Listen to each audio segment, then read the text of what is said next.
Bismillahirrahmanirrahim. My dear students, today we are going to learn about our country. So stand up all of you, hands by your side and get ready for National Anthem.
Now students, tell me, do you have any other relatives in any other countries?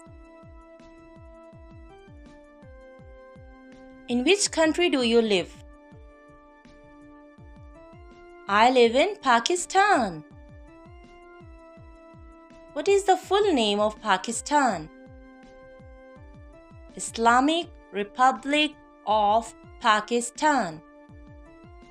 Who is the founder of Pakistan? Quaid-e-Azam Muhammad Ali Jinnah, and he is our national hero. When did Pakistan come into being? 14th August 1947. We celebrate Independence Day on 14th of August 1947. The name of Pakistani currency is rupee. A flag has different symbols and colors. Every color and symbol has specific meaning. Pakistani flag has two colors. The white color represents minority.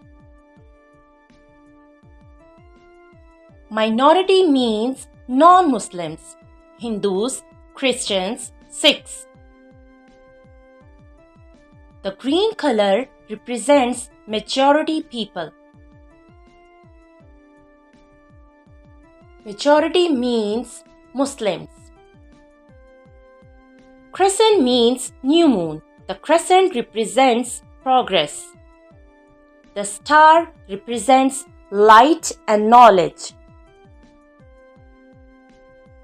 5 corners also represent 5 pillars of Islam: faith, namaz, fast, zakat, hajj. The white color represents minority. The green color represents majority. The star represents light and knowledge. The crescent represents progress. We got freedom after a lot of struggle by our leaders. Who designed the flag of Pakistan? Sayyid Amiruddin Kidwai. We should respect our flag and country. We should work hard for the betterment of our country. There are many countries in the world. Every country has a flag. It's a flag of Saudi Arabia. Saudi Arabia is a blessed country. Khana-e-Kaaba is in the city of Saudi Arabia. People from all over the world come here to perform Hajj and Umrah. Flag of Turkey. Flag of China. Flag of Malaysia. Flag of Afghanistan. Flag of United Kingdom. Flag is the identity of any country. Different countries represent themselves with the help of their flag. As Pakistanis, it's our duty to work hard for the progress of our country and make the country's name shine all over the world. Pakistan Zindabad.